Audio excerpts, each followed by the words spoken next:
Last నిన్నేం చెప్పారు దేవుడు? నిన్నేం మాట్లాడాడు?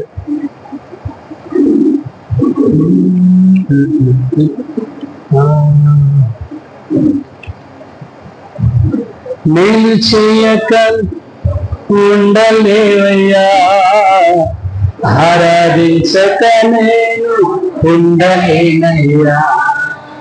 మేలు చేయక నీవు ఉండలేవయ్యా, ఆరాధించక నేను ఉండలేనయ్యా.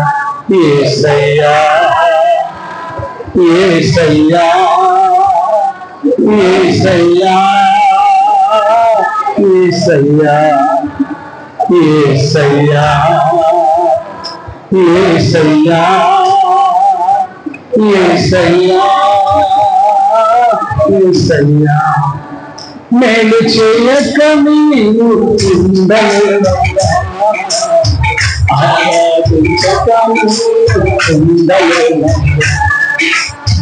మేలు చేయక నీవు ఉండలేవయ్యా, ఆరాధించక నీవు ఉండలేవయ్యా. యేసయ్యా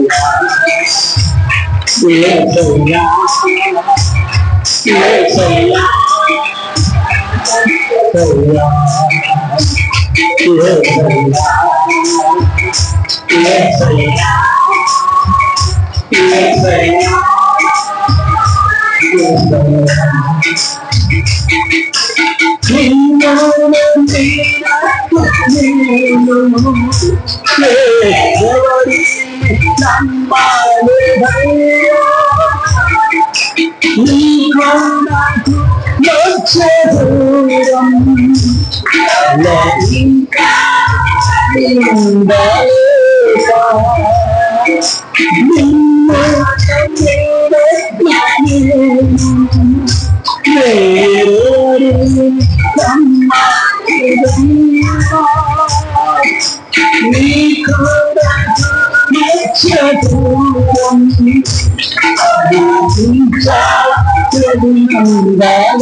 మేలు చేయకుండా ఉండే దేవుడు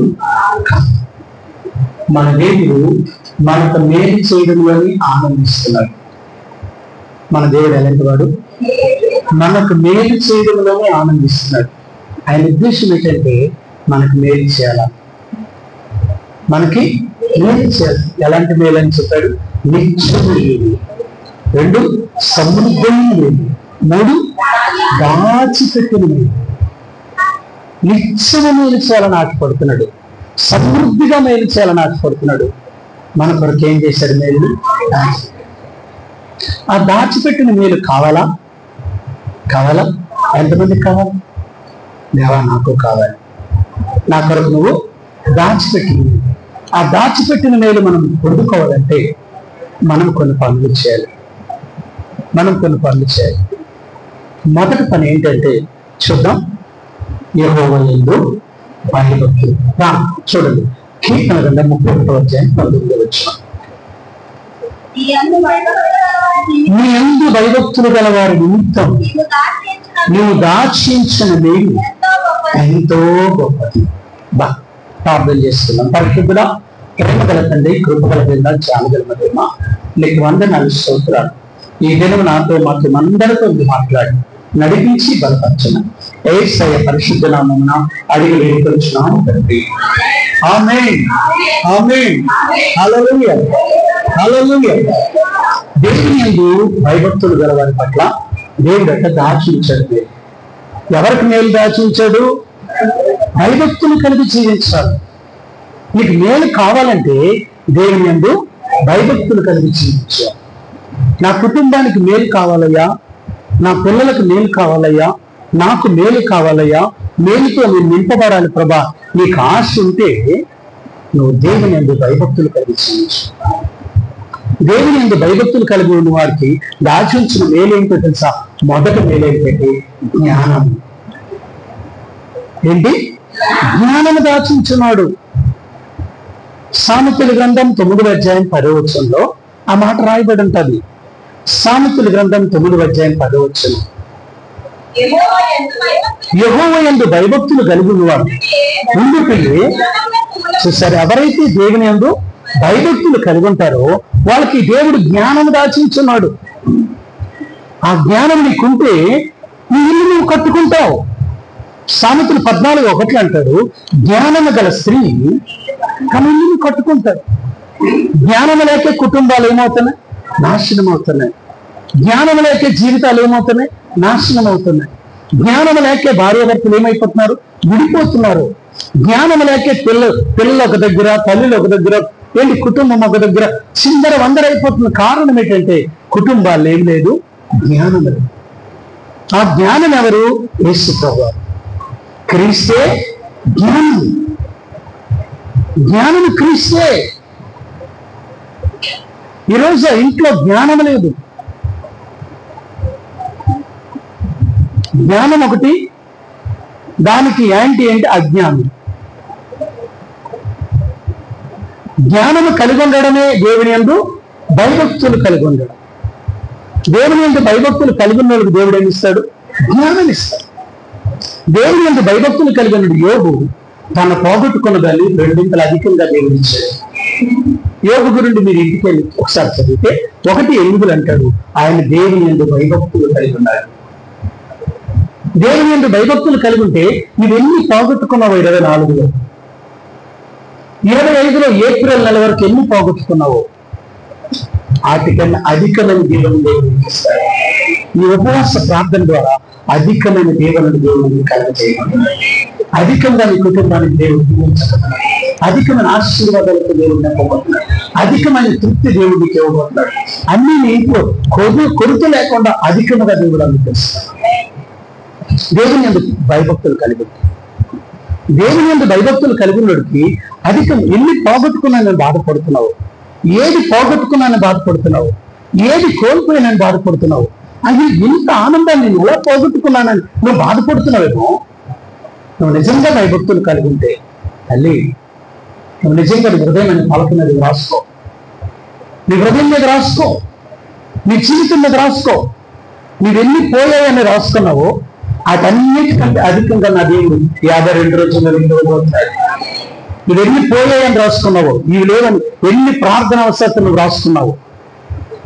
నీ బైబిల్ మీద, నీ డిక్షనరీలో ఇవి పోయాయి ప్రభా, ఇవి నాకు లేదని ఏడ్చావో, ఇవి నాకు లేదని ఏడ్చావో, ఒకవేళ ఎన్నో కూడా కోల్పోయానని బాధపడ్డావో, అధికంగా దేవుడు నీకు ఇవ్వబోతున్నాడు. ఇది నా మాట కాదు, దేవుని మాట. ఇది డానియల్ పాస్టర్ మాట కాదు, దేవుని మాట. దేవుడు అంటున్నాడు, అధికంగా నేను ఇస్తాను. నువ్వు ఎన్ని కోల్పోయావు, ఎన్ని పోగొట్టుకున్నావు, ఆ పోగొట్టుకున్నావు నువ్వు రాస్తున్నావు కదా డైరీలో. ఇప్పుడు నువ్వు అనడం కాదు, నువ్వు డైరీలో నువ్వు పోయాయి ప్రభాని ఏడ్చావు కదా, అది నేను చూశాను. దేవుడు చూశాడు. 40 రోజుల్లో నువ్వు వచ్చావు కదా, 40 రోజులు ఏది పోయిందో నేర్చావో, 52వ రోజుకి అధికంగా దేవుడు నువ్వు ఒకటి కోల్పోతే దాన్ని అధికంగా ఇస్తాడు. ఇవ్వాలంటే నీకే ఆ అధికంగా మేల్చేయాలని దేవుడు ఆశపడుతుంది. అధికంగా ఈ 40 రోజులు ఇది నేను పోగొట్టుకున్నాను కాబట్టి నిజం నిజం అధికంగా దేవుడు మేలు చేస్తాడు. ఏంటా మేలంటే, ముందు మీకు పిల్లలకు జ్ఞానం ఇస్తాడు, ముందు నీ భర్త జ్ఞానం ఇస్తాడు, ముందు మీకు జ్ఞానం ఇస్తాడు. దాక్షించింది ఏంటో తెలుసా? జ్ఞానం. జ్ఞానం లేక ఏమైపోతున్నాం? నా జనులు నశించిపోతున్నారని బైబిల్ రాయబడింది. ఈరోజు క్రైస్తవులకి జ్ఞానం లేకపోతుంది. లోక జ్ఞానంలో నడుస్తున్నారు. దేవుని జ్ఞానంలో నడిచేవారు చాలా కొద్దిగా ఏళ్ళు పెట్టి నడపచ్చు. లోక జ్ఞానం ఏం చేస్తుందంటే వితండవాదం ఆడతారు, గొడవ చేస్తారు, అల్లరి కర్త. అది లోక జ్ఞానం. యాకోబు రాసిన పత్రిక 3వ అధ్యాయంలో 15వ వచనంలో ఉంటుంది లోక జ్ఞానము, దేవుని జ్ఞానం. లోక జ్ఞానం ఎలాగంటే ఒకసారి చూద్దాము. ఈ జ్ఞానము ఇది భూ సంబంధమైనది, ప్రకృతి సంబంధమైనది. ఈ దెయ్యముల జ్ఞానం ఇది లోకంలో సంపాదించింది. నువ్వు ఎన్ని బుక్కులు చదువుతున్నావో ఆ బుక్కులని దెయ్యము జ్ఞానం. నువ్వు ఎన్ని పుస్తకాలు డజన్లు చదివేస్తున్నావు అది ప్రకృతి జ్ఞానం. అది భూ సంబంధమైన జ్ఞానం. అంటే భూమి మీద ఎలా కొనుక్కోవాలి, ఎలా తినాలి, ఎలా బతకాలి, అది మాత్రమే చెప్తుంది. ఈ భూ సంబంధమైన జ్ఞానము భూ సంబంధమైన విషయాల్లో కడతారు. ఎలా ఉండాలి, ఎవరితో ఎలా మాట్లాడాలి, ఏం చేయాలి, ఈ భూమి మీద ఎలా సంపాదించుకోవాలి, ఎలా దున్నితే పంట వస్తుంది, ఎలా ఎరువేస్తే పంట వస్తుంది, ఎలా చెట్టు పెంచితే పంట వస్తుంది, ఎప్పుడు ఇది ఏంటి భూ సంబంధమైన వాటి కొరకు ఆలోచిస్తారు. ఈ జ్ఞానం ఏం చేస్తుందట కింద రాయబడింది. ఇలాంటి జ్ఞానం నీకుంటే ఇదిగో నీలో ఈ బుద్ధులు ఉంటాయి. ఎలా అనగా ఏంటమ్మా? నీకున్న జ్ఞానం నువ్వు మురిసిపోతున్నావు కదా దేవుని జ్ఞానం అని. తప్పు. దేవుని జ్ఞానం ఉన్నాడు మత్సరపడ్డు. మత్సరం నీలో ఉందంటే దేవుని జ్ఞానము కాదు. నేనెంత ప్రసంగికుడినైనా, ఎంత ప్రార్థనా పరుడినైనా, ఎంత మీకు చెప్పాను కదా, ప్రార్థన ఏంటి, పాపము పరిశుద్ధత కలిసి ఎప్పుడు ప్రయాణం చేయలేదు. ఎప్పుడు ప్రయాణం చేయడానికి ఇష్టపడవు. పాపము పరిశుద్ధత ఎప్పుడు కలిసి జోడీగా పనిచేయవట. అవి ఎప్పుడు ప్రయాణం చేయవు. పరిశుద్ధత ఇంటి దగ్గర జోడేసుకొని మొదలు పెట్టేటోళ్ళు పాపం అటు ఊరంతా తిరిగిసి వచ్చారు. దానికి అంత శక్తి ఉంది. మంచి అట పరిశుద్ధత, మంచి జోడేసుకొని బయలుదేరుతానంటదట. ఈ బయలుదేరే ముందు ఈ పాపం ఏం చేస్తుందట, ఊరంతా తిప్పేసి వచ్చేద్ద. చూసారా ఏంటి పరిశుద్ధత? పరిశుద్ధత జోడేసుకొని బయలుదేరక ముందే పాపం ఏం చేస్తుంది, ఊరంతా చక్కబెట్టి వచ్చేద్దాం. దానికి చాలా మంది చాలా రకాలుగా అంటారు. మంచి జోడేసుకొని మొదలు పెట్టక మునిస్తే కీడు అంటావు, ఊరంతా తిరిగి వచ్చేద్దాం. చెడు చెడ్డ మాటలు చూడండి ఎంత వేగం వెళ్ళిపోతాయో, ఎంత స్పీడ్కి వెళ్ళిపోతాయో తెలుసా? చెడ్డ మాటలు ఎంత స్పీడ్కి వెళ్ళిపోతాయంటే రండి నీ హృదయమైనంత స్పీడ్కి వెళ్దేమో, మన మనసేనంత స్పీడ్కి వెళ్తారు, చెడ్డ అంత స్పీడ్కి వెళ్ళిపోతారు. మంచి వెళ్ళేసరికి ఆ వ్యక్తి చచ్చిపోతాడు. మంచి వెళ్ళేసరికి ఆ వ్యక్తి ఊపిరాడకుండా చచ్చిపోతాడు. కానీ చచ్చిపోయిన ఈ మంచి వెళ్ళి ఆ వ్యక్తిని లేపారు. ఈ చెడు మొత్తం తిరిగేసి వచ్చినా చివరికి బతికించదు, చంపేస్తారు. అంజేది ఎక్కడ చూడండి, ఏ ప్రోగ్రాంలో, ఏ సినిమాలో, ఎక్కడైనా చూడండి, చివరికి ఎంత బాగా బతికినా వెళ్ళిన చచ్చిపోవాలి.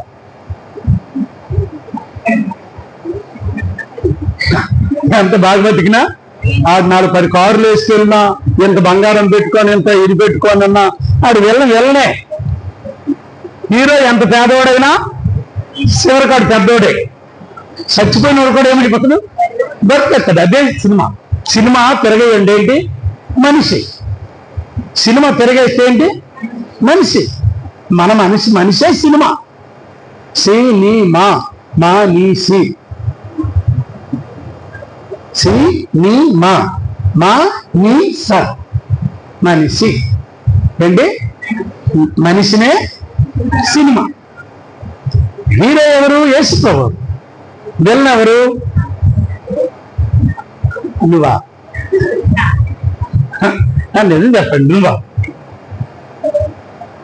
నేను అంటలేదు, మీరు అంటున్నారు. వెళ్ళినెవరు చెప్తాను. వెళ్ళినెవరు మత్సరం పడేవాడు వెళ్ళను. మత్సరం అనే మనసు ఉంటుంది చూడండి, వెళ్ళను. తర్వాత మనసు చూడండి, వెళ్ళ మనసు. అక్కడ చెప్తాను. మత్సరము ఏంటమ్మా? రెండవది ఏంటి? వివాదం పుట్టించేది కూడా వెళ్ళ మనసే. వివాదం ఎందుకు వివాదాలు వస్తాయి తెలియదు. వివాదం ఎందుకు వస్తుంది చెప్పు? చూడండి, భూ సంబంధమైన జ్ఞానము వివాదం చేస్తుంది. వివాదం, నాకెంత తెలుసు అంటే నాకెంత తెలుసు, నాదెంత అంటే నాదెంత, నేనే ప్రార్థన పరుడు అంటే నేనే ప్రార్థన పరుడు. ఇది వివాదం. ఎక్కడ ఉండునో అక్కడ అల్లరి, నీచ కార్యము. ఇది భూసంబంధమైన జ్ఞానం. భూసంబంధమైన జ్ఞానం ఎలాంటిది? అంత అల్లరి, నీచ కార్యాలే. ఒకటి మంచి కార్యం అక్కడ ఉండదు. ఒకటి మంచి కార్యము ఉండదు.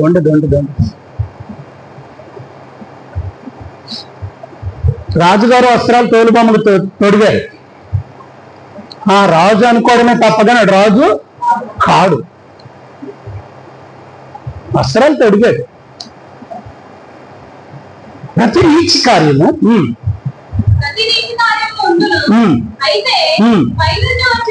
ఇది చూడండి. అయితే పైనుండి వచ్చిన జ్ఞానము, ఈ జ్ఞానం ఎవరికి దొరుకుతుందంటే భయభక్తులు కలిగిన వారికి. ఎవరికి దొరుకుతుంది ఈ జ్ఞానం? భయభక్తులు కలిగిన వారికి. దేవుని యందు భయభక్తులు కలిగిన వారికే ఈ పరిజ్ఞానం వస్తుంది. దేవుని యందు భయభక్తులు కలిగిన వారికే పరిజ్ఞానం ఆవరిస్తుంది. దేవుని యందు భయభక్తులు కలిగిన వారికే పరిజ్ఞానం ఇమిడి ఉంటుంది. దేవుని యందు భయభక్తులు కలిగిన వారికే పరిజ్ఞానము ఏంటి? అది ఆవరిస్తుంది, వరిస్తుంది, లేదా మనసులో ఉంటుంది. భూ సంబంధమైన జ్ఞానము బుక్కులు చూస్తుంది. ఎన్ని బుక్కులు చూస్తుంది? అది భూ సంబంధమైంది. పైనుంచి వచ్చే జ్ఞానం ఎలాంటిదంటే చూడండి, మొట్టమొదట పవిత్రమైనది, తరువాత సమాధానకరమైనది, మృదువైనది, సులభముగా లోబడినది, కనికరముతోను మంచి ఫలములతోను నిండుకొనినది, పక్షపాతమైనది, వేషధారణైనది లేనిదయ్యను. చూసారా? ఇది దేవుని జ్ఞానం. ఇది భయభక్తులు కలిగిన వాడికి ఇది ఉంటుంది. వాడికి వేషధారణ ఉండదు. ఎక్కడే వేషమో ఇంట్లో అదే వేషం ఉంటుంది. ఏమండి, ఇక్కడ ఒక వేషము, ఇంట్లో ఒక వేషం ఉంది కదా, అంతేనా? ఇక్కడ ఎలాంటి వేషం చెప్పండి? అదే పాస్ గారు మరి ఎక్కడున్నట్టు అక్కడ ఉండగలనేటండి. అక్కడ కొనేసం లుంగు కట్టుకుంటున్నా, ఇక్కడ ప్యాంట్ వేసుకోండి, లుంగు కట్టుకున్నట్టు మీరు ఊరుకుంటారా? అలాంటి వేషాలు అనలేదు. ఇక్కడ పాత్రం పాత్రం పాత్రం పాత్రం, ఇంటి దగ్గర పాత్రం పాత్రం పాత్రం. ఇదేంటిది?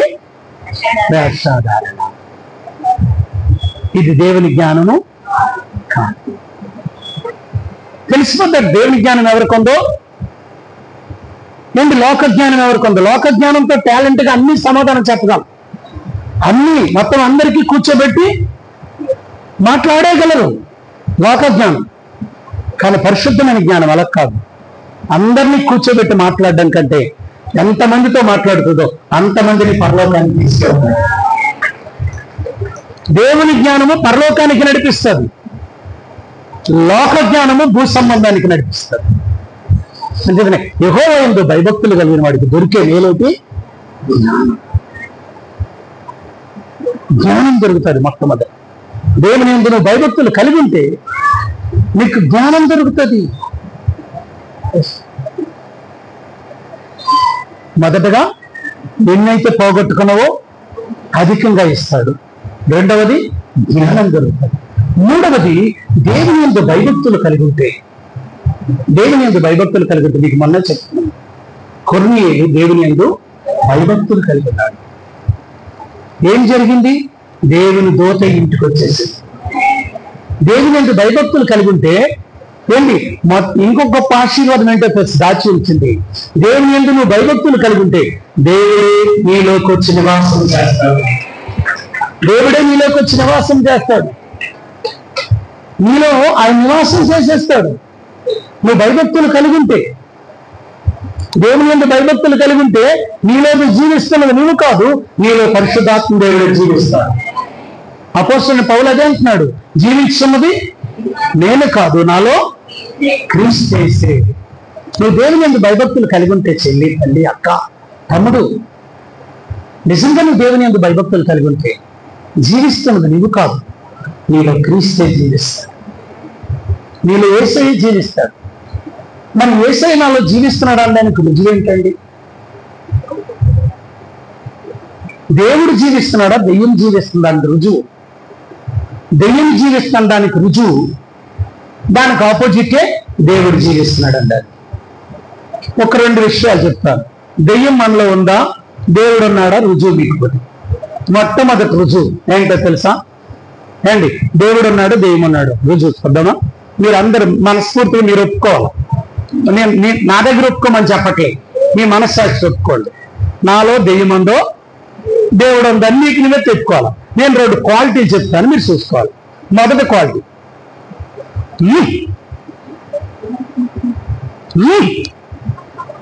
మళ్ళీ కరిసావంటే దెయ్యమే. అది అందరూ 100% గ్యారెంటీ.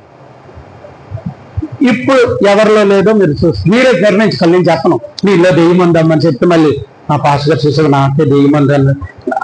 ఒకవేళ నిజంగా ఇంటికి వెళ్ళి అలాగనుకుంటున్నా దెయ్యం ఉందన్నారు పాస్ గారు అంటే. కాబట్టి నిర్ణయం ఇదే, కోపం ఉండాలి కానీ మితిమీరి కోపము ఆ దెయ్యం. అది దెయ్యం. ఇంకా దెయ్యంకున్న రెండో క్వాలిటీ ఏంటో తెలుసా? రెండో క్వాలిటీ, దెయ్యము ఎప్పుడు హానికరమైన పనులే చేస్తుంటది. అదేం చేస్తాడు? దెయ్యం పట్టినాడు ఏం చేశాడు? తన తాను గాయపరుచుకున్నాడు. అంటే తన తాను గాయపరుచుకోవడమే కాదు, తన తాను నిందించుకుంటాడు. ఒకవేళ నీలో నీకు నిందించుకునే బతుకు నీకు ఉందంటే నీలో దెయ్యం ఉందని అర్థం. దేవుని పిల్లలు తన తాను నిందించుకోకూడదు. మనం నా బతికింతే, నా జీవితం ఇంతే, నా బతికి మారదు, నా జీవితం మారదు, అలాగే నేను లేను, మనం నిందించుకునే మనసును చూసారా? ఆ దెయ్యం చేసే పని. బైబిల్ చెప్తుంది, నేను చెప్పడం కాదు. నిందించుకో మనసు ఉందంటే నీలో యేసయ్య నివాసం లేడని. నీ పక్కన ఉన్నాడు కానీ నీలో లేడు. నీ పక్కన ఉంటాడు, ఆయన మాట ఇచ్చాడు, నీతో ఉంటాను, నీకు ఎల్లప్పుడు విడవను. ఒక్కసారి ఆయన సన్నిధికి వచ్చినప్పుడు నిన్ను ఆయన వదలడు, కానీ లోపలికి రాడు. లోపలికి వస్తేనే నువ్వేమవుతావు? మార్పు చెందుతావు. నీ పక్కన ఉన్నంత మాత్రం మార్పు చెందావు. ఏమండి, మా పక్కన రాజుగారి ఆస్తి కొన్ని 100 ఎకరాలు ఉండేది. మా పొలం పక్కన, మా పొలం పక్కన వాళ్ళ ఆస్తి ఉండేది. పర్లాకిమిడి రాజు ఆస్తి. పర్లాకిమిడి రాజు ఉన్నాడు, వాళ్ళ ఆస్తి కొన్ని 100 ఎకరాలు ఉండేది. ఆ మధ్యలో మాది ఉండేది. ఏంటి 100 ఎకరాలు? అప్పుడు ఆ రాజుగారు ఒక నాయుడిని పెట్టారు. ఆయన పేరు బాబు నరత్తో. ఆయన ఏం చేశాడంటే నాయుడు మా నాన్నతో స్నేహం చేశాడు. ఇద్దరు కలిసి స్నేహం చేసి ఏంటి మా భూమి వాళ్ళ భూమి దున్నేవారు. అప్పుడు ఊర్లో వారు అందరూ అనుకునేవారు చాలా ఆస్తిపరులు అనుకునేవారు. మాకున్నది కొంచెమే, వాళ్ళకున్నది 1000 ఎకరాలు. వాళ్ళది ఎప్పుడు సపరేటే, మాది ఎప్పుడు సపరేటే. కానీ ఎప్పుడైతే వీళ్ళిద్దరు స్నేహం అయ్యారో వీళ్ళిద్దరు ఏం చేసేవారంటే ఎప్పుడు దున్నాలనుకున్నా ముందు మా భూమి దున్ని మా భూమి మీద అన్ని చేసిన తర్వాత అప్పుడు రాజుగారు ఆ నాయుడు బాబు నరత్న అప్పుడు ఆ నాయుడు ఆయన మా నాన్నగారు కలిసి వెళ్తుంటే ఇప్పుడు ఆయనకి ఎంత విలువ మా నాన్నగారికి అంత విలువ ఇచ్చేవారు. అసలు విలువలేని జీవితం అది.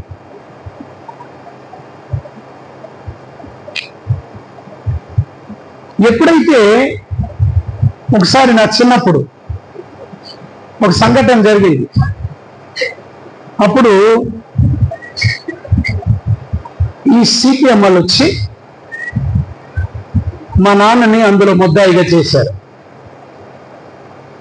అప్పుడు వచ్చి దొరల భూములు లేదు రాజుల భూములన్నీ ఎవరి దున్నినోడిది ఆడిదే భూమి అని చేశారు. అప్పుడు మా నాన్న వెళ్ళలేదు, కానీ అప్పుడు మా మాయ ఒకడు ఉండేవాడు అక్కడ, అందులో ఆ పార్టీలో సిపిఎంలో.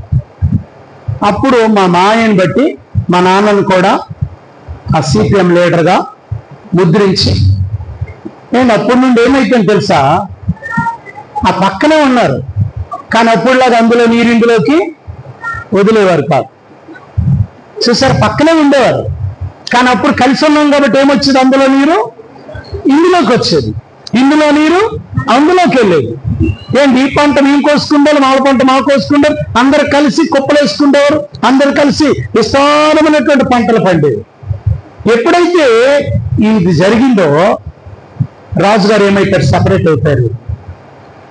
యథావిధిగా మళ్ళీ మేము సపరేట్ అయిపోయి, ఇప్పుడు మా పొలంకి నీరు రావాలంటే పైన వాళ్ళది, వాళ్ళ నుండే మాకేం రావాలా, నీరు రావాలి. రాలే, పక్కనే ఉంది, అప్పుడు పండేది, ఎందుకు ఆ నీరు వచ్చేది. ఇప్పుడు ఏమయ్యేది, ఎండిపోతుంది, అడుగులోనే ఉంది, పొలమే, కానీ పైన ఉన్నవాడు నీరు. అలాగే యేసయ్య నీతో ఉన్నంత వరకు నువ్వు అలాగే ఉంటావు, నీలోకి వస్తేనే ఫలింపు చేస్తావు. తర్వాత నువ్వు ఎంత వస్తుందని చెప్పుకున్నావు అర్థమే, పనికిరాని ఆస్తి 10 ఎకరాలు సుఖమే ఉంది. లోకంలో పద్యం ఉంది కదా, ఏంటది, గంగగోపాలు గరిటెడైనా చాలు కడవడైనా ఏమి, గట్టిగా చెప్పండి, కరమపాలు. నా దగ్గర అంత ఉంది, మేము అంత ఆస్తిపరులు, మేము అంత ఆస్తిపరులు, అంత ఎందుకు ఎందుకు వేసవికాలం వెళ్తే మందే అదంతా, వేసవికాలం వెళ్ళే మన రోడ్డు అంతా మందే, ఎవడు అంగడు. మళ్ళీ పంటకాలంకి ఇచ్చేయండి, పండిందే భూమి కానీ పండంది భూమి కాదు. కాబట్టి యేసయ్య మనలోకి వస్తేనే ఫలభరితంగా ఉంటాం. ఎప్పుడు ఫలభరితంగా ఉంటారట, గట్టిగా చెప్పండి. యోహాను సువార్త స్పష్టంగా చెప్పేశాడండి 15వ అధ్యాయంలో, నాలో నీరు నీలో నేను ఆ తీగ ద్రాక్షవల్లిలో కలిసి అంటుకట్టబడి ఉంటేనే తప్ప అది ఫలించదు. ద్రాక్షవల్లిలో తీగేమై ఉండాలా, నిలిచి ఉంటేనే గాని తనంతటి తానే ఎలాగ ఫలింపదో అలాగని నా యందు మీరు నిలిచి ఉంటేనే గాని మీరు ఫలింపరు. ఖచ్చితంగా చెప్పాడు స్పష్టంగా. దేవుడు వాగ్దానం ఇచ్చాడు, నీతో ఉంటానని ఉన్నాడు, కానీ ఆయన ఉన్నాడు ఏమవ్వాలా, గట్టిగా చెప్పాలమ్మా, గట్టిగా చెప్పాలా. బిందులు బిందులు నీరులో ఉన్నాయి, దాహం వేస్తుంది. బిందులో ఉన్నంత మాత్రం నీ దాహము తీరదు. ఆ బిందులో నీరుని ఎందులోకి వెళ్ళాలో గట్టిగా చెప్పాలా, ఆ గుటక పడాలా, పడితే ఏమవుతుంది, మీరు పాపం ఇప్పుడు చూడు బాటిల్ పక్కన పెట్టుకున్నారు, దాహంతో ఉన్నారు, ఎందుకంటే గుటకేయడానికి పాస్టర్ గారు ఒప్పుకోవట్లేదు. అప్పుడప్పుడు దొంగలు కొంతమంది ఉన్నారు, వెనక తాగేస్తున్నారు అనుకో, పక్కన తాగేది, మరి దాహాన్ని ఏమో ఆపగలం చెప్పండి. సరే, ఎలాగైతే ఇలా తాగుతున్నారో యేసయ్యను కూడా అలాగే లోపల పిలుచుకోండి. దేవునికి స్తోత్రం. యెహోవా యందు భయభక్తులు గలవాడికి దేవుడంట లోపల ఉంటాడు. ఎక్కడ ఉంటాడు, చూసారా ఏమయ్యాడు తెలుసండి. చూడండి ఒకసారి అపోస్తుల కార్యం 10వ అధ్యాయం 3వ వచనం నుంచి.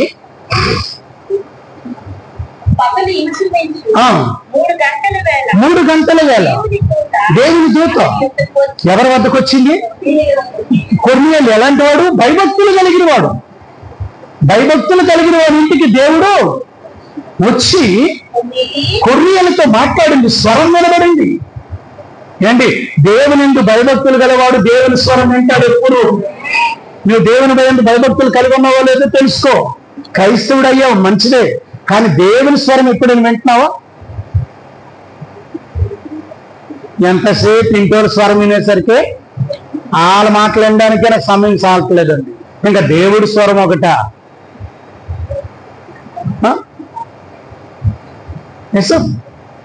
నువ్వు మంచిదాని కాదని అంటలేదు, కానీ నువ్వు ఎప్పుడు నీ స్వరమే బయటకు వస్తుంటే దేవుడి స్వరం ఎప్పుడు వింటారు మీ ఇంటోళ్ళు? నువ్వు చెడ్డదాని అని అంటలేదు దేవుడు. నీ స్వరం తగ్గించుకో అంటే అర్థం ఏంటంటే మన అచ్చ భాషలో నీ నోరు గట్టిగా చెప్పండి. నేను అనండి పాస్టర్ గారు, నా నోరు గురించి మీరేమి మాట్లాడకండి అనకండి. దేవుడు అంటున్నాడు, నా స్వరం నీ పిల్లలకు వినబడాలంటే నీ నోరేమవ్వాలా? అదే ఉపవాసం. దావీదు అంటాడు, నా కన్నులు పైకి లోపలికి వెళ్ళిపోయి నా కంఠస్వరము మోగపోయింది, ఆరిపోయింది, నా శరీరము క్షీణించిపోయింది. దేవుని కొరకు ఎదురు చూసి ఉపవాసం ఉంది. ఉపవాసం ఉన్నప్పుడట మన కన్నులు లోపలికి వెళ్ళిపోయి, అంటే మన కన్ను దృష్టి కనబడకూడదు, మన కంటితో దేన్ని చూడకూడదు. అదే నిజమైన ఉపవాసం. మన కంటితో దేన్ని చూడకూడదు. ఉపవాసం రోజు మన కంఠం మంచి తిండి లేకపోతే ఏమవుతుందండి? ఎంత గట్టిగా అరిచిన వాళ్ళైనా 40 రోజులు తిని మానేయండి మీరు. రా అంటారు కానీ రారా అనగలరా? ఎందుకు? ఏమో రాదు. అదే ఉపవాసం.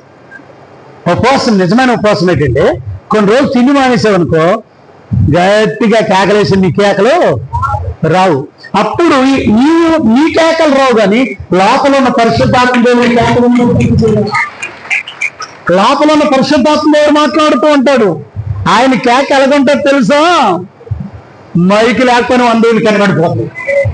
ఆమేన్, ఆమేన్.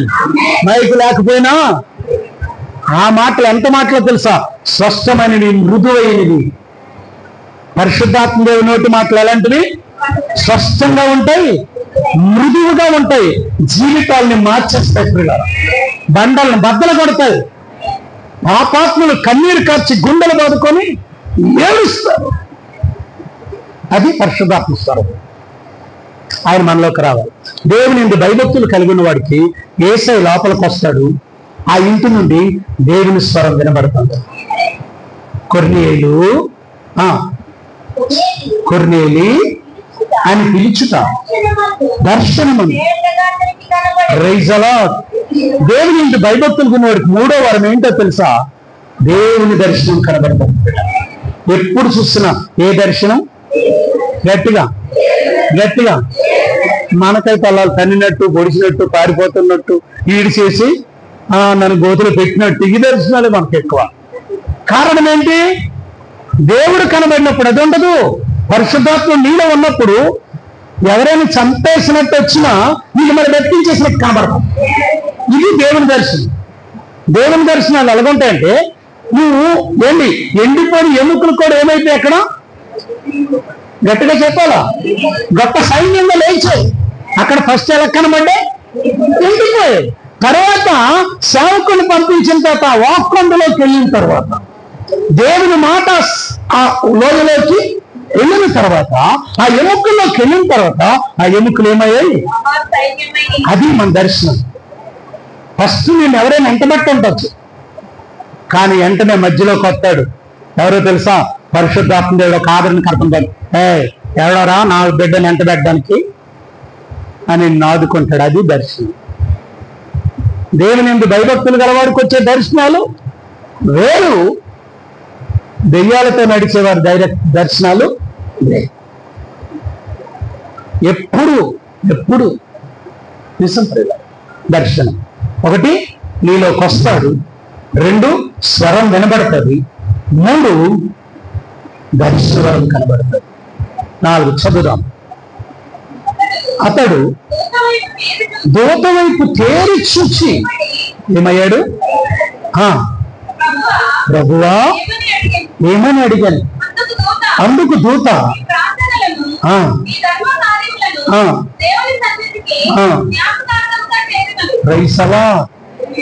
అక్క ఎన్ని రోజులు ప్రార్థన చేశాను ఏమయ్యాయి అనుకుంటున్నావు కదా?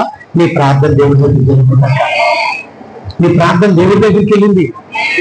నానా ఇన్ని రోజులు నేను 40 రోజులు కడుపు మార్చుకొని కూర్చొని అనుకుంటున్నావు కదా, అందరు చూడు మా తోటలు అందరూ ఎంత హ్యాపీగా ఎంజాయ్గా చేస్తున్నా, నాకేటి చర్చ అంటున్నావు కదా, నాకేటి ఎండలు అనుకుంటున్నావు కదా, లేదు తల్లి, నువ్వు చేసే ప్రతి ప్రార్థన నా ప్రభు సన్నిధికి వెళ్ళింది. నువ్వు విడిచే ప్రతి కన్నీరు ప్రభు సన్నిధిలో జ్ఞాపకంగా రాయబడింది. నువ్వు ఆడే ప్రతి మాట ప్రభు దగ్గర గోజాడుతుంది. ప్రియులేరా, కొర్నేలి, నువ్వు చేసిన ప్రార్థన, నువ్వు చేసిన ధర్మ కార్యములు దేవుని సన్నిధికి అమ్మా భయపడుతూ ఇన్ని రోజులు నేను ప్రార్థన చేశాను, నా ప్రార్థన విన్నాడా దేవుడు, అసలు ఆలకించాడా అని భయపడుతున్నావేమో. భయపడకు. నువ్వు చేసిన ప్రతి ప్రార్థన ప్రభు సన్నిధిలో ఉంది. నువ్వు వేసిన విజ్ఞాపన ప్రభు సన్నిధిలో ఉంది. నువ్వు వేసిన మొర, నీ కన్నీటి ప్రభు సన్నిధిలో భద్రంగా ఉంది. భద్రంగా ఉంది. నువ్వు ఇన్ని రోజులు ఏడ్చావు. ఆ ఏడుపు దేవుడి దగ్గరికి వెళ్ళి, దేవుడు చూడలేదనుకో, చూశాడు. నువ్వు ఇన్ని రోజులు ఎంత ఆకలితో ఉన్నా మనసు, నేను ఆకలితో ఉన్నానని నువ్వు అనుకుంటున్నావేమో. ఆకలి కూడా మర్చిపోయావు కదా. ఒక 2 రోజుల వరకు దాహం తాగాలనిపించింది, కానీ దాహం కూడా తాగాలని కూడా మర్చిపోయావు కదా. చర్చికి వస్తే దేవుడి మాటలు వినాలని ఆశకుంటున్నావు కదా. దానికి దేవుడు చూస్తుంది. నీ కార్యాలు, నీ ప్రార్థన ఎక్కడికి చేరిందమ్మా? ఎక్కడికి చేరింది?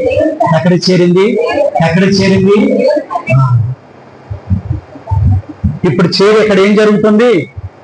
మన ప్రార్థనకి ఏం జరుగుతుంది? మీ అప్లికేషన్ మా దగ్గరికి వచ్చింది. ఇప్పుడు ఏమవుతుంది? అది ప్రాసెస్ లో ఉంది. ఏముంది? గట్టిగా చెప్పాలా? ప్రాసెస్ లో ఉంది. ఆ ప్రాసెస్ ఎప్పుడు కంప్లీట్ అవుతుంది? 52 రోజుల్లో. ఒక గర్భఫలం ప్రాసెస్ ఎప్పుడు కంప్లీట్ అవుతుంది? 9 నెలలు. ఒక పంట ఎప్పుడు ప్రాసెస్ కంప్లీట్ అవుతుంది? 6 నెలలు. కోడి పిల్ల బయటికి రావాలంటే ఎప్పుడు ప్రాసెస్ అవుతుంది? 21 రోజులు. ఉపవాసము 40 రోజుల్లో. 40 డేస్ పరీక్ష సమయం. 40 డేస్ పరీక్ష సమయం.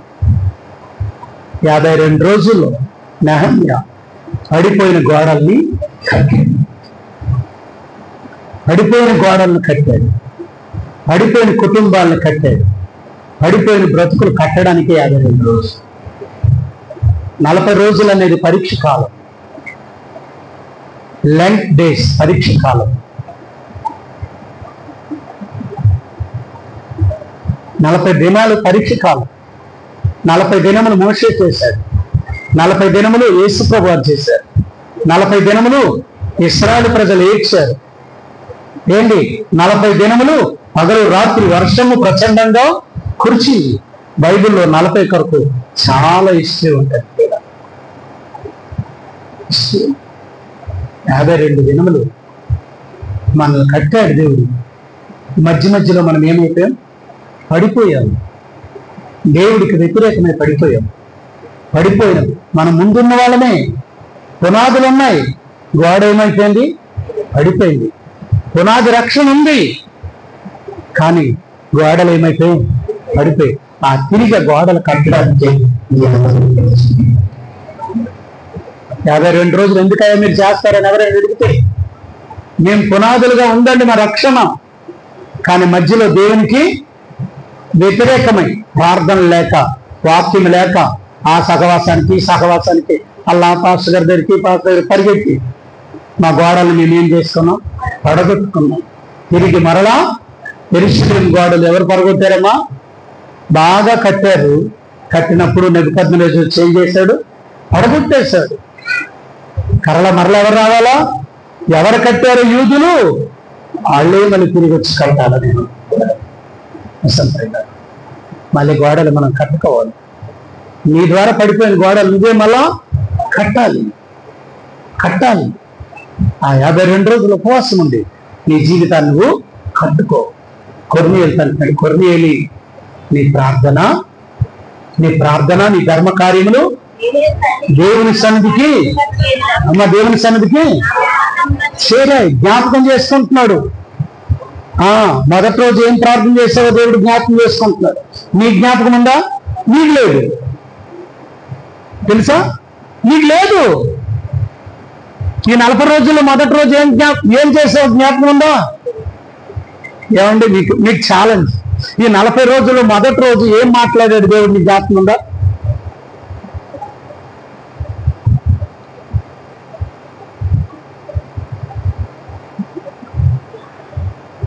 నిన్న చెప్పిందే నాకు ఉండదు పాస్టర్, నేను ఎంత మతిమరుకోడిని తెలుసా అని ఒప్పుకుంటామండి.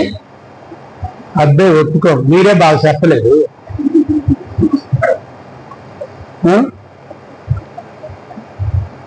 అప్పుడప్పుడు మనం అదే కదా, ఏటా కూరలు కొండవంటే నీ నోరు బాగులేదు ఏమంటారమ్మా? నేనే కూరలు కొండవంటే నీ నోరు ఒకటి బాగులేదు కదా. అంటే ఉప్పు తక్కువైపోయింది, ఏటైంది ఆయన మరిలేదు. నీ నోరు ఒకటి బాగుంటే కదా బాగా ఊరి మీద కూరలని తిని వస్తావు.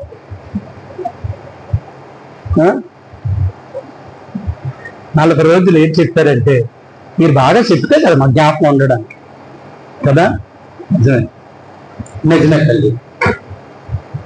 కానీ దేవుడు అంటున్నాడు, నువ్వు మొదటి రోజు చేసిన ప్రార్థన కూడా నా సన్నిధిలో ఉందమ్మా.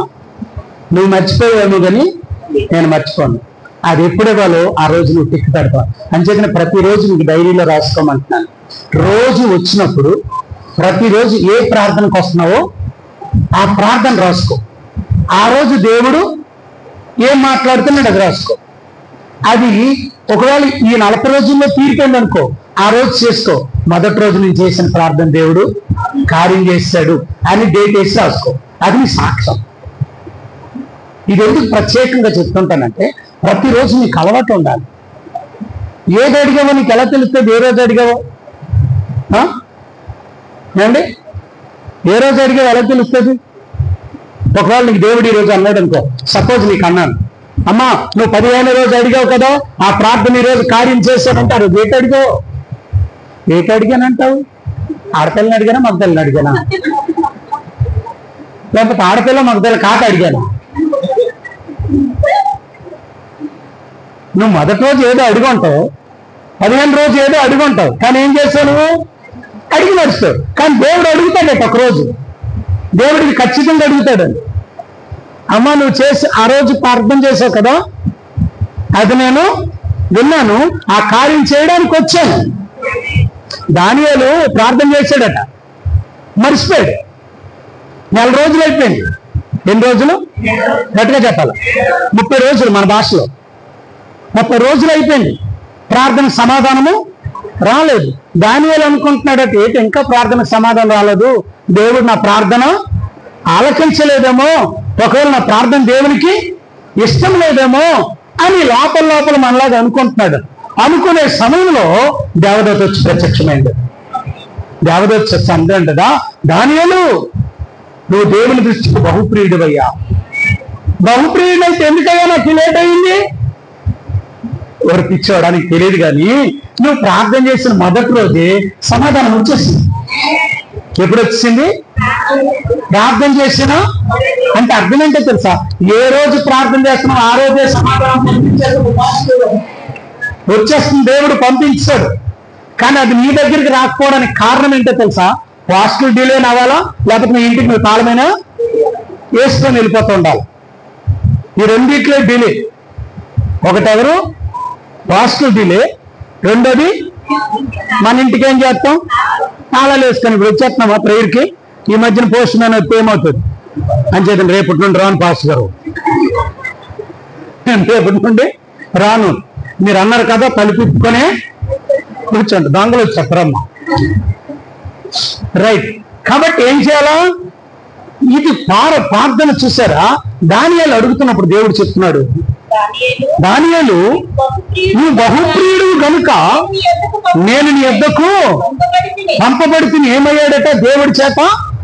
దేవుడి చేత నువ్వేమడిగా అది పంపబడుతుంది, వచ్చేసింది. అయితే మరి ఎందుకయ్యా లేట్ అంటే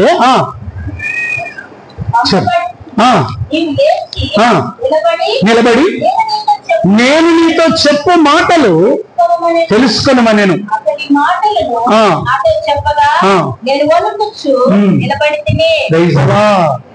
ఎలా నిలబడ్డాడట? దేవుడు మాట్లాడుతుంటే ఏమొచ్చింది? మనకు కునుకొస్తుంది కదా. దేవుడు మాట్లాడుతుంటే ఆవిడ ఎవరికి వచ్చింది? దానియేలుకి వణుకొచ్చింది. మనకు చెప్పండి గట్టిగా. చూసా కొనుక్కోవడం ఎందుకని పడుకుని పోయింది మా తల్లి. దేవునికి స్తోత్రం. హల్లెలూయా, హల్లెలూయా. చూసారా, కొర్నేలు దేవుని యందు భయభక్తులు కలిగి ఉండడం బట్టి ఒక 5 కార్యాలు అక్కడ చూస్తున్నాం. చాలా ఉన్నాయి, మీకు 5తో ఆపుతున్నాను. దేవుని మేలులు పొందాలంటే దేవుని యందు ఏమై ఉండాలా? భయభక్తులు కలిగి ఉండాలి. రెండవది, దేవుని మేలులు పొందాలంటే ఏం చేయాలి? ఇది చెప్తాను. ఇంకొకటి చూడండి, కీర్తన గ్రంథం 84వ అధ్యాయం 11వ వచనం. దేవుడైన యెహోవా సూర్యుడును కేడమునై ఉన్నాడు. యెహోవా కృపయు ఘనతయు అనుగ్రహించు యథార్థముగా ప్రవర్తించేవాడు. ఆయన ఏ మేలు చేయక మానడు. రెండవది ఎవరికి దొరుకుతుంది మేలు? యథార్థంగా. ఎలాగమ్మా? ఎలాగా? యథార్థంగా ప్రవర్తించాలి. యథార్థత దేవుడికి చాలా ఇష్టం.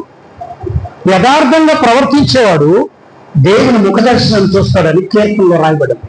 కీర్తనలు 11వ అధ్యాయం 7వ వచనం చూడండి. కీర్తనలు 11:7.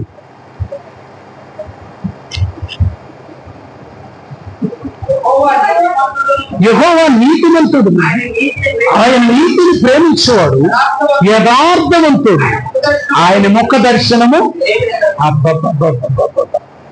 నేను యథార్థంగా ప్రవర్తించేవాడు మేలేంటో తెలుసా? దేవుడి ముఖ దర్శనం దొరుకుతాడు. సురేష్ అయ్య గారు ఈ పాట రాశారు. ముఖ దర్శనం చాలయ్యా నాకు, ముఖ దర్శనం చాలయ్యా, ముఖ దర్శనం చాలయ్యా నాకు, ముఖ దర్శనం చాలయ్యా. సమీపించను తేజస్సులో నివసించు నా దైవమా, సమీపించను తేజస్సులో నివసించు నా దైవమా. నన్ను చాలయ్యా, నీవు కదల్పునము చాలయ్యా. యేసయ్యా, యేసయ్యా, యేసయ్యా, యేసయ్యా, యేసయ్యా, యేసయ్యా, యేసయ్యా, యేసయ్యా. చాలయ్యా, ముఖ దర్శనం చాలయ్యా, ముఖ దర్శనం చాలయ్యా,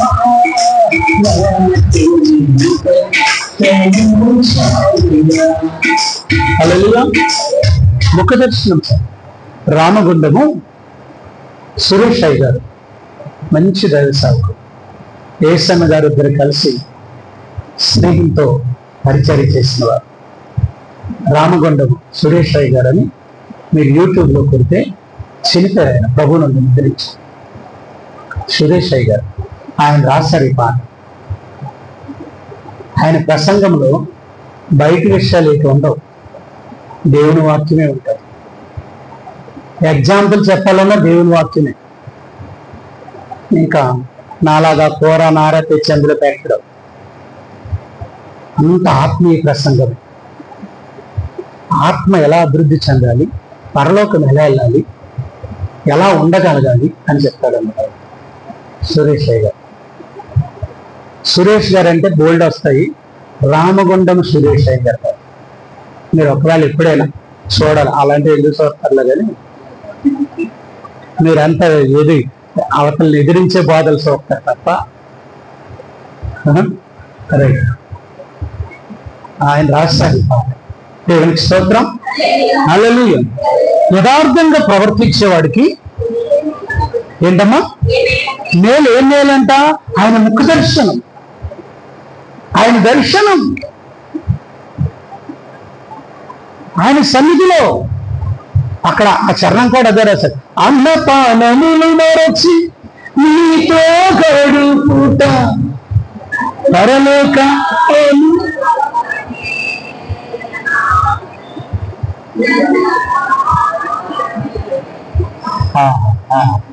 మీరు పాడుతుంటే అలా వెళ్ళిపోయింది.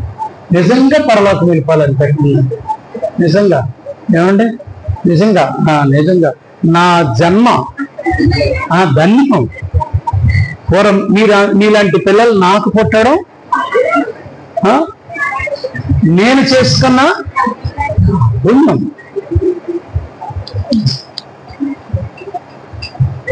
నిజంగా మీరు పాడుతుంటే మీకు తెలియదు, కానీ ఒకసారి బయటని ఎప్పుడైనా పాడండి. మీరు ఎప్పుడైనా బయటని పాడండి. అప్పుడు నిజంగా మీ తండ్రి ఎవరమ్మా? Daniel pastor. అమ్మ ఆయన కాళ్ళ మీద వెళ్ళి పడిపోమ్మా. నిజంగా మీ పాట మీకు తెలియదు కనుక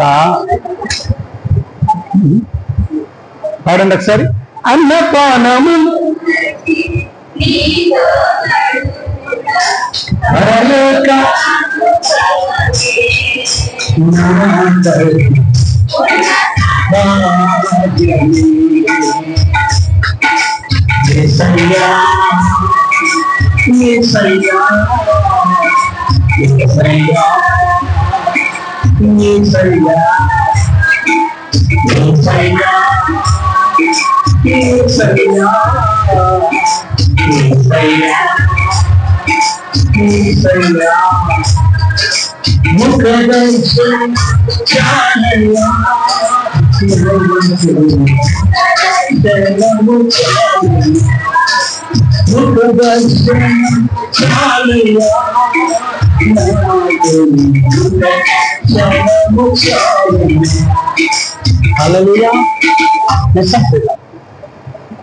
కాబట్టి మీరు పాడండి. బాగా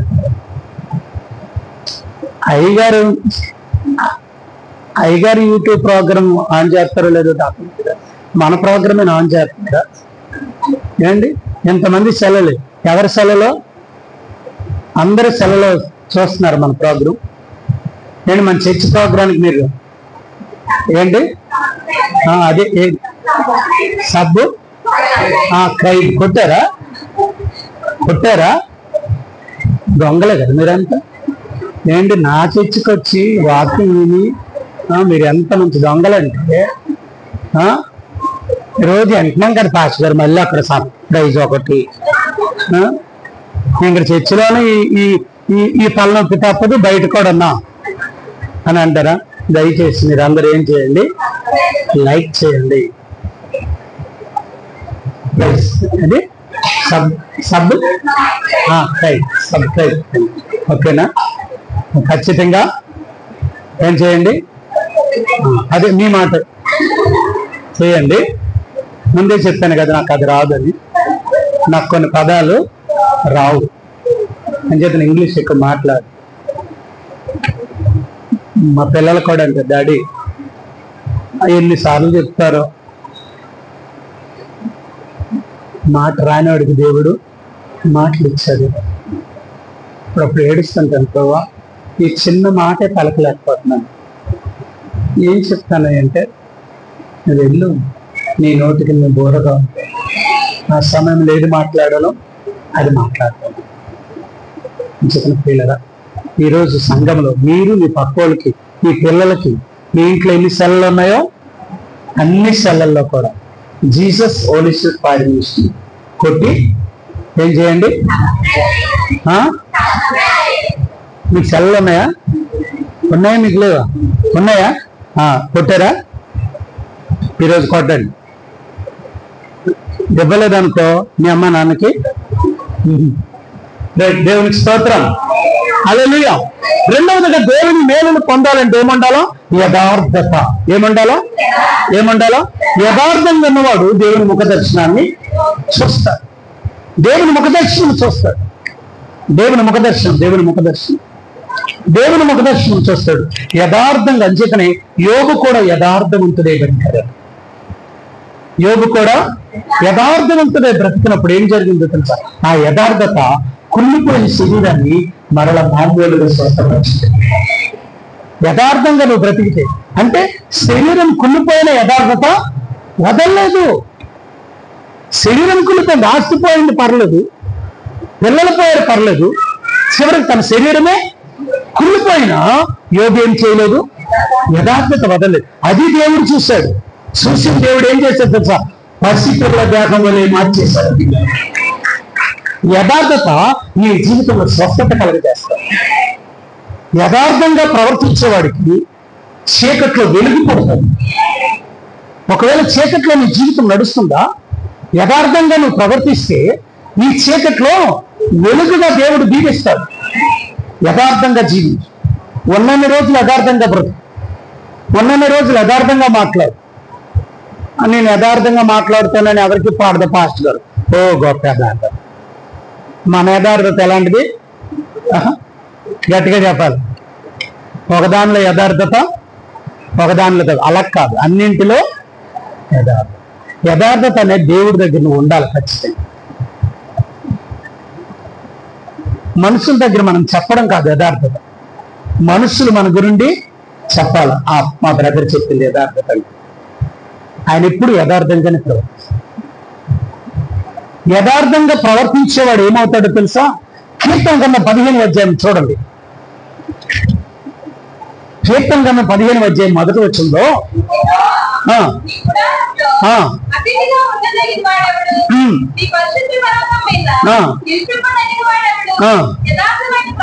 ఎలాంటి వాడట?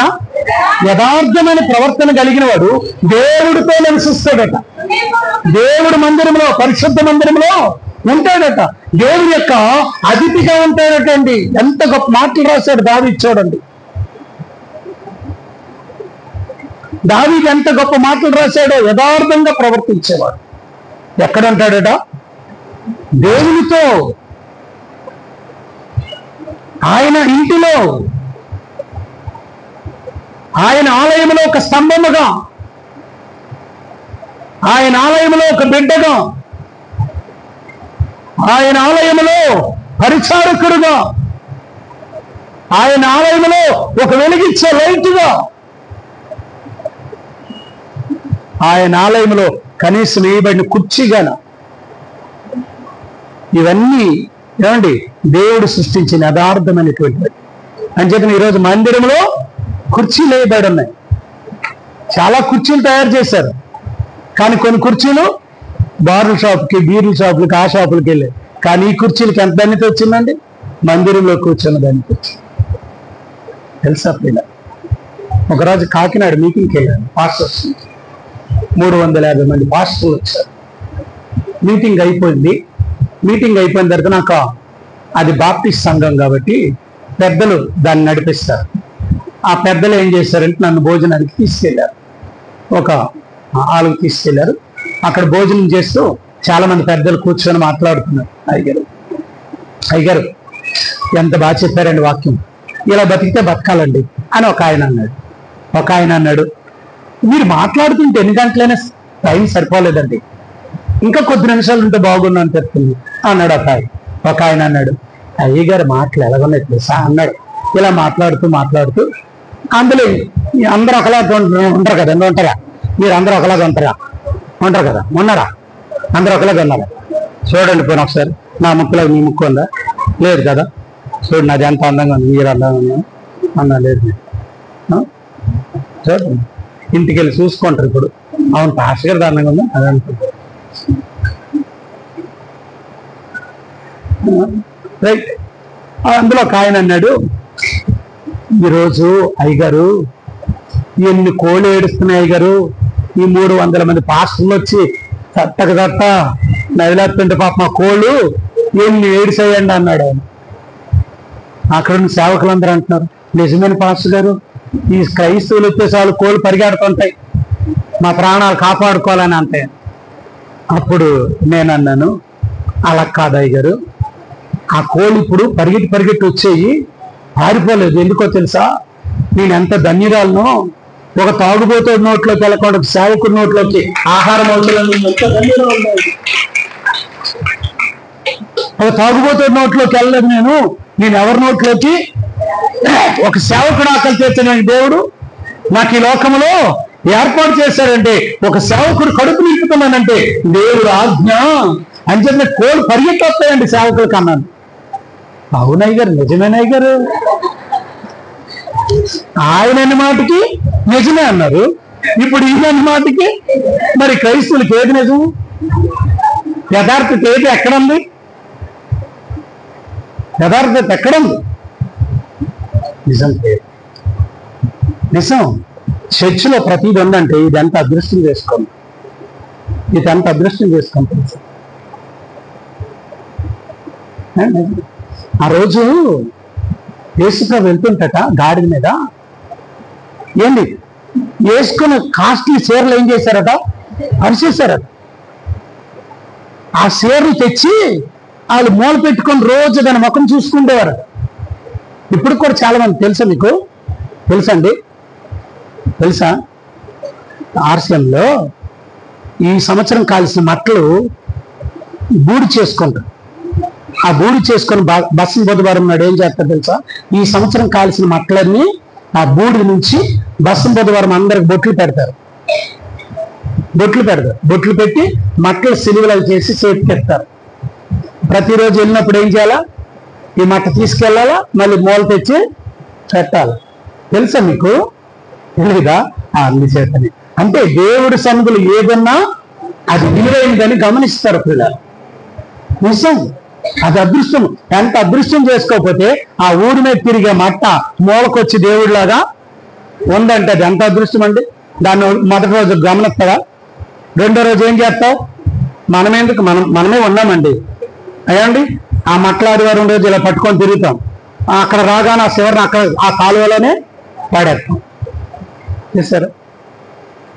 నిజం ప్రియులారా, దేవుడి కొరకు ఏ పని చేసినా దాన్ని చూడండి. యథార్థంగా ప్రవర్తించేవాడికి ఎక్కడ చోటు? 3 విషయాలు చెప్పాను. ఒకటి, యథార్థంగా ప్రవర్తించేవాడు దేవుడు ముఖదర్శనం చేస్తాడు. యథార్థంగా ప్రవర్తించేవాడు ఏమో అదే మేలుల 3 మేలులు అక్కడ. ఒకటి, యథార్థంగా ప్రవర్తించేవాడు దేవుని ముఖదర్శనం చేస్తాడు. రెండవది, యథార్థంగా ప్రవర్తించేవాడు స్వస్థత కలుగుతుంది. 3, యథార్థంగా ప్రవర్తించేవాడు దేవుడి సన్నిధిలోనే ఉంటాడు. ఆయనకు అతిథిగా ఉంటాడు. 15వ అధ్యాయం మొదట వచ్చినమే మీరు యథార్థంగా ప్రవర్తించేవాడికి వచ్చిన మేలు. దేవుడు వాళ్ళ కొరకు దాచించాడట. ఏం లేదట? మీరు యథార్థంగా ప్రవర్తిస్తే చాలు, నా దగ్గర ఉంచుకుంటాడట. ఆయన దగ్గర, ఆయన ఇంట్లో మనల్ని ఒక పాత్రగా ఉంచుకుంటాడట. యథార్థంగా ప్రవర్తిస్తే ఆయన ఇంట్లో మనల్ని ఉంచుకుంటాడు. ఆయన కుమారుడిగా మనల్ని పెంచుకుంటాడు. ఆయన రక్తమిచ్చి మనల్ని విమోచించాడు.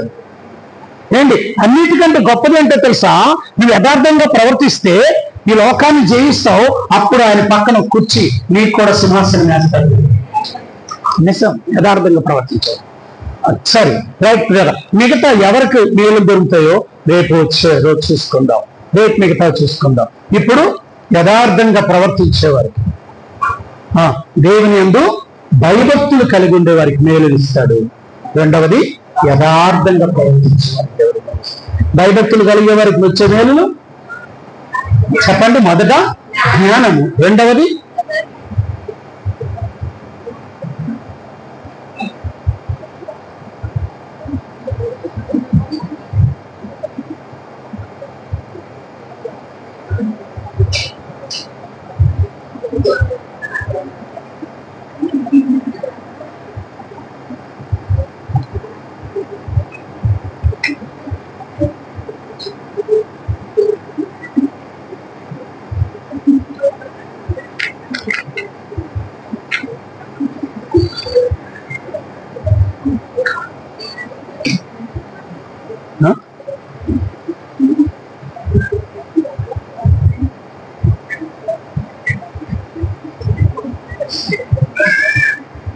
దేవునికి స్తోత్రం. అందరికీ వందనాలు. ఏమండి 4 రోజుల క్రితం మాట్లాడండి నీలాంటిదని చెప్పమంటే ఏం చెప్తావు చెప్పు? 4 నిమిషాలు చెప్పిండే చెప్పలేను దానికి. 4 రోజుల క్రితం ఏం అడిగావమ్మంటే నువ్వేం చెప్తావు చెప్పు? నువ్వు అడిగిందే చెప్పలేదు. యథార్థంగా ప్రవర్తిస్తే ఫస్ట్ దొరికేది ఏంటి?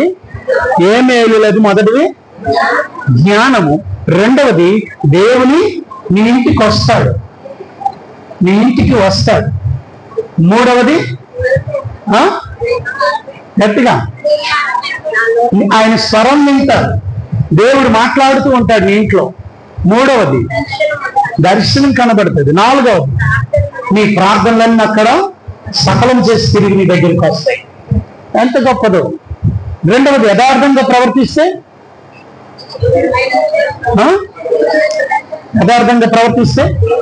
దేవుడు ముఖ దర్శనం చేస్తాం,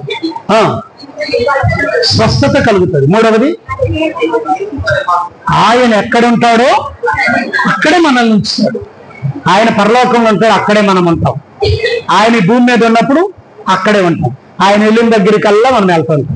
ఒక విధంగా చెప్పాలంటే ఆయన మనలో ఉంటాడు, ఆయనే మనలో ఉంటాడు. మనలో ఉంటే ఏం జరుగుతుంది? నీకేది ఇష్టం అది జరుగుతుంది. నువ్వు ఆయనలో, ఆయన నీలో ఉన్నప్పుడు నీకేది ఇష్టమో అది అడుగు, నీకు ఫలభరితంగా నీ జీవితం. అటువంటి జీవితం కావాలా? దేవుడు ఈరోజు నేను ఫలింప చేయబోతున్నాడు. దేవుడు నీతో నీ ఇంట్లో ఉండబోతున్నాడు, నీ కుటుంబాన్ని నిన్ను ఆదరించబోతున్నాడు. ఆయన అతిథిగా నీ కొంచెం పిలుస్తున్నాడు. ఆయన నీ స్వరం విన్నాడు, నీ ప్రార్థన జ్ఞాపకం ఉంచుకున్నాడు. లేచి నిలబడదాం.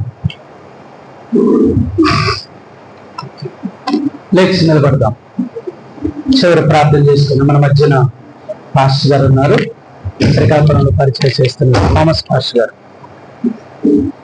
శ్రీకాకుళంలో పరిచయం చేస్తున్న థామస్ పాస్టర్ గారు ఉన్నారు, ప్రార్థన చేస్తున్నారు. 2 చేతులు పైకి ఎత్తుతాం.